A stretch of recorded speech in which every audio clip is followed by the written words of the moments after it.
राणा सांगा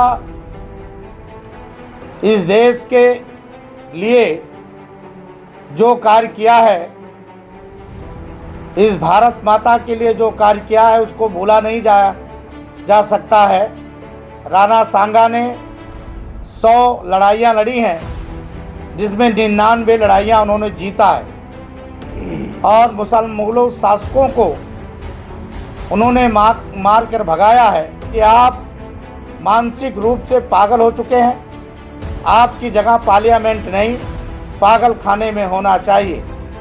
भारतीय बौद्ध संघ ने ये ठाना है कि अगर दोबारा आपने पार्लियामेंट में राणा सांगा के बारे में अगर कोई भी टिप्पणी किया तो आपके दरवाजे पर खड़ा होकर के मैं आपके मुंह में काला पोतूंगा और आपसे जवाब लूँगा। सभी देशवासियों को नमो बुद्धाय, जय भारत माता, वंदे मातरम, जय भीम। साथियों, आज प्रेस के माध्यम से मैं देश के लोगों को बताना चाहता हूं, समाजवादी पार्टी के राज्यसभा सांसद दलित नेता रामजी लाल सुमन जी ने हाल में पार्लियामेंट में एक बयान दिया सांगा जी के बारे में कि उन्होंने बाबर को बुलाया। साथियों, राणा सांगा इस देश के लिए जो कार्य किया है, इस भारत माता के लिए जो कार्य किया है, उसको भूला नहीं जा सकता है। राणा सांगा ने 100 लड़ाइयाँ लड़ी हैं, जिसमें 99 लड़ाइयाँ उन्होंने जीता है और मुगलों शासकों को उन्होंने मार कर भगाया है। ऐसे व्यक्ति को टिप्पणी करना, मैं जानता हूं कि रामजी लाल सुमन का दिमाग हालत ठीक नहीं है और रामजी लाल सुमन जी से मैं कुछ प्रश्न पूछना चाहता हूं। लंबे समय से आप समाजवादी पार्टी से सांसद भी रहे, मंत्री भी रहे, वर्तमान में भी सांसद हैं। आपने बाबा साहब डॉक्टर अंबेडकर जी के बारे में कितना बार समाजवादी पार्टी के बैनर तले कार्यक्रम किया और जब बाबा साहब डॉक्टर अंबेडकर पर कुटरघात हुआ तो कितना बार आपने पार्लियामेंट में बाबा साहब डॉक्टर अंबेडकर के लिए कदम उठाई। जब समाजवादी पार्टी का सांसद नगीना से यशवीर धोबी जी ने बिल को पार्लियामेंट में सोनिया गांधी से छीन करके और पार्लियामेंट के अंदर ही फाड़ दिया, तब आपको दलितों की याद नहीं आई। आज आपको सांगा जी के खिलाफ आवाज़ उठाना और मुसलमानों की तारीफ करना, ये देश को और दलितों को भाता नहीं है। जब अखिलेश की सरकार थी उत्तर प्रदेश में, अखिलेश जी ने हमारी जो नौकरियों की आरक्षण थी उस पर कुटरघात किया। जो दरोगा था उसको सिपाही बना दिया, जो एसडीएम था उसको नायब तहसीलदार बना दिया। आपने विधानसभा से लोकसभा तक कितना बार आपने इस पर आवाज़ उठाया। मुझे तो ऐसा लगता है कि आप मानसिक रूप से पागल हो चुके हैं। आपकी जगह पार्लियामेंट नहीं, पागल खाने में होना चाहिए। भारतीय बौद्ध संघ ने ये ठाना है कि अगर दोबारा आपने पार्लियामेंट में राणा सांगा के बारे में अगर कोई भी टिप्पणी किया तो आपके दरवाजे पर खड़ा होकर के मैं आपके मुंह में काला पोतूंगा और आपसे जवाब लूँगा। ये आज मैं आप लोगों को बताना चाह रहा हूँ मीडिया के माध्यम से। मीडिया भारत की चौथी स्तंभ है जो आप तक पहुँचाएगा और मीडिया जो आपने किया है उस कार्य को लोगों तक पहुँचाएगा। आपने देश में जो इस तरह की जो घटना आपने डाला है, ये देश के लिए बहुत घातक है। मेरा दूसरा सवाल है भारत के प्रधानमंत्री, भारत के गृह मंत्री महोदय जी से और ख़ास करके दिल्ली की मुख्यमंत्री जी से कि दिल्ली में जितनी भी लुटियन जोन है या दिल्ली के अंदर जितने भी मुसलमानों के नाम पर, मुग़लों के नाम पर रोड है या कोई स्कूल कॉलेज है, उसका जल्दी से नाम बदला जाए, लाल किला का भी नाम बदला जाए। इसलिए साथियों, नहीं तो हम लोग इस देश में जिन लोगों ने हमारी बहन बेटियों की इज्जत लूटी है, हमारी बहन बेटियों को मजबूर किया है मुग़लों ने, हम आपको बर्दाश्त नहीं करेंगे। तीसरी मेरी सवाल है भारत के गृह मंत्री और प्रधानमंत्री जी से कि जल्दी से जल्दी पार्लियामेंट के अंदर में बिल लाया जाए, जो बिल लंबे समय से पड़ा हुआ है। ज़मीन का जो ज़मीन है इनका जिन्होंने मुसलमानों ने कब्जा किया है, हर जगह वक्फ बोर्ड का जो ज़मीन है मुसलमानों ने कब्जा किया है, और दिल्ली में जितने अनथराइज दरगाह बने हैं उन दरगाहों को भी हटाया जाए, ऐसा मेरा मांग है मीडिया से के सामने से माननीय देश के प्रधानमंत्री और गृह मंत्री जी पर। धन्यवाद। बनते जी एक सवाल ले लेते हैं। सवाल ये है कि मायावती जी ने ट्वीट किया है, मायावती जी ने कहा है कि समाजवादी पार्टी दलित नेताओं को आगे करके कहीं ना कहीं जहर उगलवाने का काम करती है, तो आप मायावती की बात से इत्तेफाक रखते हैं? देखिए, मैं आपको बता देना चाहता हूँ कि ये मायावती जी की सोच होगा कि इस तरह से वो बातें कर रही हैं। वो भी मुलायम सिंह की सरकार में, वो उन सरकार पहले शुरुआत में रही उनके साथ, बाद में उनकी लड़ाई हुई, बाद में दोबारा वो 2019 में मिलकर के अखिलेश के साथ चुनाव लड़ी और अखिलेश के साथ उनकी अच्छी बनी, समाजवादी के साथ रही। 3 बार भारतीय जनता पार्टी ने उनको मुख्यमंत्री बनाया। और जो बात रही मायावती जी का, वो तो राजनीतिक बातें हैं, लेकिन हम लोग जो आज बात कर रहे हैं कि रामजी लाल सुमन पर कि समाज पे कितना उन्होंने काम किया है, वो जनता को बताना चाहते हैं कि राणा सांगा पर टिप्पणी करना आसान बात है।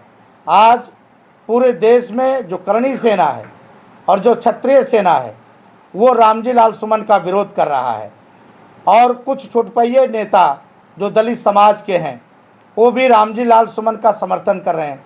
मैं पूछना चाहता हूं नेताओं से कि भाई रामजी लाल सुमन से आपने कभी पूछा कि आपने डॉक्टर अंबेडकर पर कभी आपने फंक्शन कराया? डॉक्टर अंबेडकर के नाम पर जो ज़िला मायावती जी ने बनाया था और जो बाबा साहब डॉक्टर अंबेडकर जी के विचारों के लोग जो नेता थे उनके जो नाम पर कॉलेज बनाई गई थी, उसको जब आपकी सरकार आई तो मुलायम सिंह यादव की जो पुत्र हैं अखिलेश जी जब मुख्यमंत्री बने तो उन्होंने सब मिटा दिया, सारे चीज़ें मिटा दिए। तो आपने उस समय तो नहीं बोला कि हमारे दलितों के साथ कुटरघात हो रहा है। आज आपको राणा सांगा के बारे में कैसे याद आई? क्यों राणा सांगा? वही राणा सांगा जिन्होंने सनातन की लड़ाई लड़ी, जिन्होंने वीरों की लड़ाई लड़ी। उस समय तो दलित समाज भले आज बौद्ध बन गया है, उस समय तो दलित समाज सनातनी था, उस समय तो हिंदू धर्म के ही लोग थे। तो साथियों, मैं पूछना चाहता हूँ कि राणा सांगा ने अपनी वीरता दिखाई है, ना कि कायरता। तो कायर जो लोग होते हैं उनकी बड़ाई नहीं करनी चाहिए, कायर लोगों की बड़ाई नहीं करनी चाहिए, लेकिन वीरता जो किया है राणा सांगा ने उसकी उन्होंने। लाल सुमन ये कह रहे हैं कि जो अकबरनामा किताब है जो खुद अकबर ने लिखी है, जिसमें अकबर ने अपना जीवन परिचय लिखा है, उसमें अकबर ने ये कहा है कि मुझे राणा सांगा के ने मैसेज भेजा था कि आप भारत पर चढ़ाई कीजिए और मैं जो है वो आपका साथ दूंगा। तो एक तरीके से इन्विटेशन तो राणा सांगा ने दिया था ना। देखिए, राणा सांगा ने क्या कहा, मैंने बताया आपको कि राणा सांगा जिन्हें 100 लड़ाइयाँ लड़ी और उसमें उन्होंने 99 लड़ाई जीती है और वो मुग़लों से जीती है, किसी और हिंदुओं से नहीं लड़े वो कि हिंदुओं से लड़ाई लड़ी है, मुग़लों से लड़ाई, उनकी लड़ाई मुग़लों की थी। और राणा सांगा के ज़माने में अकबर जो आया, अकबर के बाद हमारे देश में औरंगजेब उनके ही ख़ानदान के लोग थे।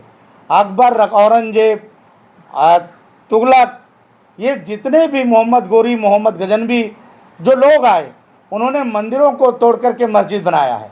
और मंदिरों को तोड़ करके मस्जिद जब बनाया, तो आप देश के हालात देखिए। आप देश में जब हिंदू एकता आई, सनातन एकता आ रही है, बौद्ध एकता आ रही है, जब हम मंदिरों की बात कर रहे हैं, तो मस्जिदों के अंदर जब मंदिर निकल रहा है तब मुसलमानों को दर्द हो रहा है। और ख़ासकर जो मुसलमान के हिंदू चमचे हैं, अखिलेश यादव जी, सुमन जैसे लोग, इनको मुसलमान की राजनीति करनी है, उनको देश की राजनीति नहीं करनी है। देश को टुकड़ा होना चाहिए, देश की राजनीति। भारतीय जनता पार्टी देश की राजनीति करती है, देश के हित की बात करती है। इसलिए मोदी जी जब 2019 में चुनाव जीत के आए तो उन्होंने कहा सबका साथ, सबका विकास, सबका विश्वास। हम सबके साथ काम करना चाहते हैं, सबका विकास करना चाहते हैं। लेकिन साथियों, आपको मालूम होगा, अपना इतिहास में जाइए। इतिहास जो हमारा है, उस इतिहास में दलितों की बहन बेटियां जो थीं, उनके साथ क्या जुल्म किया गया है मुगलों द्वारा, ये इतिहास आपको मालूम होना चाहिए। रामजी लाल सुमन ने एक सवाल और दाग दिया है, इससे भी आगे रामजी लाल सुमन कह रहे हैं कि आप जब मस्जिदों के नीचे मंदिर ढूंढे जाएंगे तो थोड़ी सी खुदाई और भी कर लो। 84,000 बौद्ध स्तूप थे, वो भी कहीं ना कहीं बौद्ध विहारों को तोड़ करके मंदिर बनाए गए। देखिए, उस समय तो बौद्ध के जो समकालीन थे, जितने भगवान बुद्ध के मंदिर थे और हिंदुओं मंदिर थे, उस समय तो मुगलों ने सबके मंदिर तोड़े। तो बुद्ध की भी मूर्ति निकलती है और हिंदू की मूर्ति निकली जाती है, चाहे अंदर खुदाई करो, चाहे ज़्यादा खुदाई करो, चाहे बाहर खुदाई करो। भारत सरकार उसकी पूरी जांच कर रही है। अभी उत्तर प्रदेश से ये सब चालू हुआ है, पूरे देश में ये होना चाहिए, ये मैं भारत सरकार से मांगता हूं। सवाल लेते बनते जी, आखिरी सवाल है, आपको लगता है कि उस समय जो 500-600 साल पहले हम जो जिक्र कर रहे हैं दुनिया का इतिहास का, वो राजाओं की लड़ाई थी या हिंदू और मुसलमानों की लड़ाई थी? देखिए, राजाओं की, देखा गया है, मैंने भी इतिहास पढ़ा है, बहुत सारे राजाओं, मुस्लिम राजाओं के पक्ष में हिंदू राजा लड़े, बहुत सारे हिंदू राजाओं के पक्ष में मुस्लिम राजा भी लड़े। तो वो राजाओं की लड़ाई थी, राजपाट की लड़ाई थी, या सनातनी या मुस्लिम या हिंदुओं की लड़ाई थी? नहीं, उस समय जो लड़ाई लड़ी गई वो जनता की लड़ी गई, देश की लड़ी गई। और जब मुसलमानों ने हम लोगों को आक्रमण किया तो हिंदुओं ने उसका आक्रमण को झेलने के लिए लड़ाई लड़ी है। आपको मालूम होगा, संभाजी जो छत्रपति शिवाजी के पुत्र थे, संभाजी, उन्होंने, मुसलमानों ने उनको, औरंगजेब ने किस तरह से उनको मारा, किस तरह से उनके साथ घृणा कर, उनकी आंखें नाकें सब निकाल ली गई। और लास्ट में आपको मालूम होगा कि सिकंदर लोधी ने गुरु रविदास को भी बंद किया और गुरु रविदास जी से भी कहा क्या मुसलमान बन जाइए, लेकिन गुरु रविदास मुसलमान नहीं बने। तो उनको कहा गया कि आप जो है अगर मुसलमान नहीं बनेंगे तो मरे हुए जो जानवर हैं उनकी खाल आपको निकालना पड़ेगा। गुरु रविदास ने उसको माना कि मैं खाल निकालना मुझे पसंद है, लेकिन मुझे मुसलमान नहीं पसंद है। आपको मालूम है, मुसलमान जो सुन्नी मुसलमान है, ये सुन करके डर के, यानी उनके मुसलमानों के तलवार को देख करके कांप करके मुसलमान बन गए। लेकिन हमारे देश के वीर जवानों, राणा सांगा जैसे, छत्रपति शिवाजी महाराज जैसे और संभाजी महाराज जैसे लोगों ने लड़ाई लड़ा और देश में मुगलों को मार मार के भगाया। आज देश में, इस देश का प्रधानमंत्री एक शेर है, देश का गृह मंत्री एक शेर है, उत्तर प्रदेश का मुख्यमंत्री एक शेर है। मैं कहूँगा कि जिस तरह से हमारे पूर्वजों के साथ इन लोगों ने जुल्म किया है, हम उस तरह से इनके साथ कोई व्यवहार नहीं कर रहे हैं। हम केवल इनको अपनी भाईचारा के साथ रखना चाहते हैं, इनसे हमारा कुछ नहीं। अखिलेश यादव जी ने कहा है कि वो गौशाला में जाते तो उन्हें बदबू आती है, इससे आपका क्या विचार है, क्या कहना चाहिए? देखिए, गौशाला तो यादव लोग ही पाले हैं। अगर उनको बदबू आ रही है तो बचपन से उनको बदबू आना चाहिए, अभी बदबू क्यों आ रही है? बनते जी, मेरा सवाल आपसे है, पूरी दुनिया मंगल की तरफ जा रही है, सैटेलाइट छोड़ रही है, स्पेस में काम कर रहे हैं वो लोग, लेकिन हमारे देश में गड्ढे मर्दे उखाड़े जा रहे हैं, ये कब्र खोदी जा रही है। इससे देश की जनता क्या भला होगा? कि हिंदुस्तान मुसलमान से भला हो जाएगा आम जनता का? ये आप उनसे पूछिए ना, मुसलमानों से। ये मुसलमानों से आप पूछिए कि आप हमारे ऊपर जुल्म क्यों किया, हमें सूअर क्यों पालना पड़ा, ये आपको मालूम होना चाहिए। हमारी बहन बेटियों को बुर्का क्यों पहनाया गया, हमारी बहन बेटियों को घूकट में क्यों रहना पड़ा, हमें सूअर क्यों पालना पड़ा, ये तो उनसे पूछिए ना, मुसलमानों से पूछिए, बताएंगे वो आपको अच्छे ढंग से कि क्या हुआ, हमारी बहन बेटियों के साथ उन्होंने क्या किया, हमारी बेटियां जब उनके घरों में काम करती उनके साथ क्या किया, क्या जुल्म किया, क्या व्यवहार किया। आज हम बचने के लिए उनको सूअर क्यों पालना पड़ा? हमें मजबूर में सुअर क्यों खाना पड़ा, ये उनसे पूछिए, मुगलों से पूछिए। करीब करीब 700 साल राज किया मुसलमानों ने हमारे देश में, और 200 साल किया था अंग्रेजों ने, लेकिन कभी मुसलमानों के खिलाफ आंदोलन क्यों नहीं हुए थे? बाबा साहब डॉक्टर अंबेडकर को आपने पढ़ा नहीं है। बाबा साहब डॉक्टर अंबेडकर ने एक किताब लिखा पाकिस्तान की बंटवारा, आप उस किताब को पढ़िए। और बाबा साहब डॉक्टर अंबेडकर ने जब कानून मंत्री से रिजाइन किया तो 7 पर जो पेज था, 7वां पेज, यानी 7 पेज तक बाबा साहब डॉक्टर अंबेडकर ने मुसलमानों पे कोसते रहे। आज भारत का मुसलमान, मैं खुले में कहता हूँ, आपको भी जानकारी होना चाहिए, भारत का मुसलमान संविधान को नहीं मानता। भारत का संविधान, वो कुरान को मानता है। वो कहता है मेरा कुरान बड़ा है, संविधान बड़ा नहीं है। ये भारत का मुसलमान कहता है। बाबा साहब डॉक्टर अंबेडकर ने समझौते में जरूर लिखा था। धन्यवाद। जय भीम, जय भारत। ये बांग्लादेश में जो हिंदुओं की स्थिति हो रही है उस पर क्या? हमारा एक दलित समाज वहाँ रहता है, नमो सुद्रा और मथुआ। वहाँ हमारी जो मंदिर है नमो सुद्रा और मथुआ का, और जो और भी सनातन मंदिर है, उन पर बांग्लादेशी चुन चुन करके आक्रमण कर रहे हैं। ये देश के लिए बहुत घातक है। बांग्लादेश को हमने बहुत समझौता किया, बहुत दिया, और बांग्लादेशियों से मेरा अपील है कि वो लोग इस तरह से घटनाएं ना करें, क्योंकि इस देश में, देश के अंदर आपके समाज के साथ कोई ऐसी कोई घटना नहीं हो रही है। बोध गया में आंदोलन चल रहा है सर, महाविहार को लेकर क्या कहना चाहोगे? इसको इसी पर